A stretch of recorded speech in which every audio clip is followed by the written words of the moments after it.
I'm writing a story about Dr. Leland Dennis. He's a psychiatrist in Elk City who will soon retire.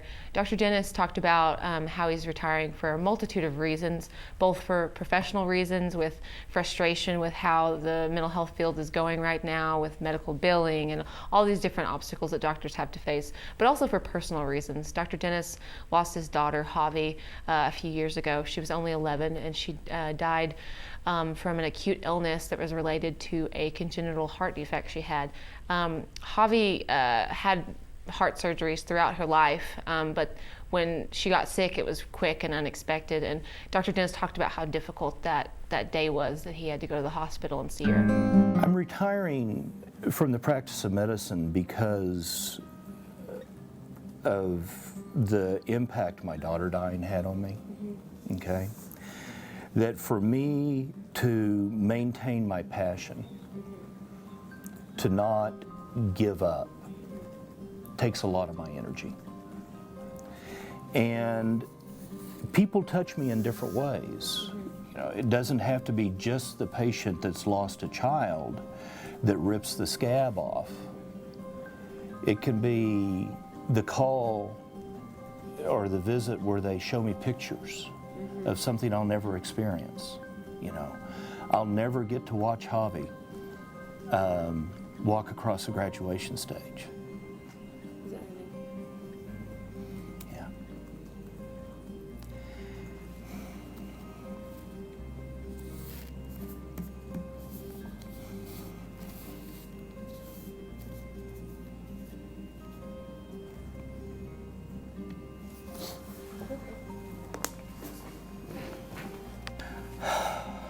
She died in 2010.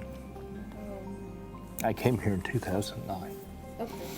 I came here in July and she died in August, 11 months later. Wow. She was born with a congenital birth defect in her heart.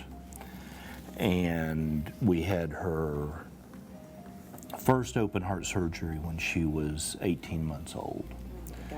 In the second surgery, we don't know what happened, but her voice changed after that. It was kind of a weird deal. She was about two-ish in that? Yeah. Okay. She had kind of one of those, especially as she got tired, she kind of got a little breathy. And one of our friends said that they think that she had a paralyzed vocal cord. That ultimately, one of the greatest doctors in Oklahoma City, Dr. Keith Clark, actually went in, and after one of the procedures he did on her, her voice was normal again. I mean, it was amazing to hear the sweet voice that was my daughter.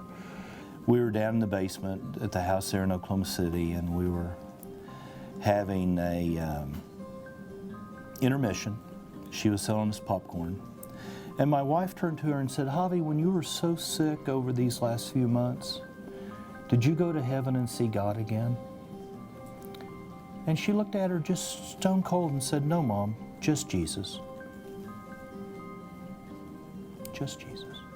When Javi got really sick, the last time that she spent the majority of 6 months in the hospital with complications and all kinds of things,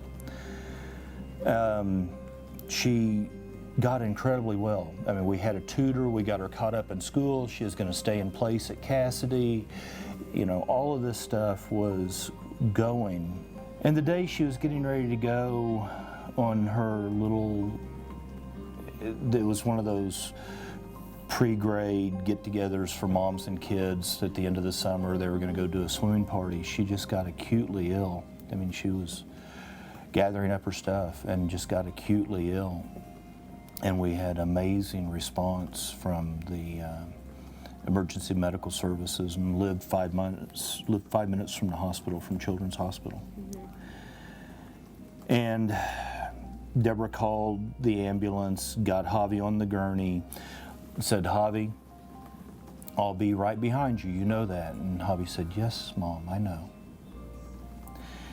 And Javi looked up over her shoulder and said, "I don't want to stay." Didn't look at Deborah. Looked up over her shoulder and said, "I don't want to stay." And in that 5 minutes from our house to the hospital, they were coding her. My wife called me from my desk here in Elk City, and I called the highway patrol. I said, "This is the car I'm driving. My daughter's dying." They said, "Don't be stupid." Yeah. Here was my daughter dying. When you were here in Elk City? Took me just under an hour to get to Oklahoma City. I went in and saw her, and I knew the doctors operating on her, or not operating, but I knew the doctors running the code on her. And I said, "Kent, tell me some numbers. There are numbers that are important when you're coding somebody." And he told me, and I walked out and I said, "Deborah, she's not going to recover."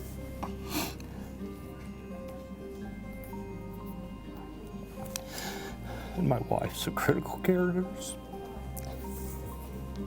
by experience and training, and she knew the numbers, and we looked at each other and said, "We've got to let her go." So I walked back in and said, let's stop this. And the nurses not all the nurses in the ED knew us, and they couldn't understand why Dr. Ward and, Dr. Gesseroon had gone so long on this code, because they loved her. Sorry. So this is why I'm retiring. Yeah.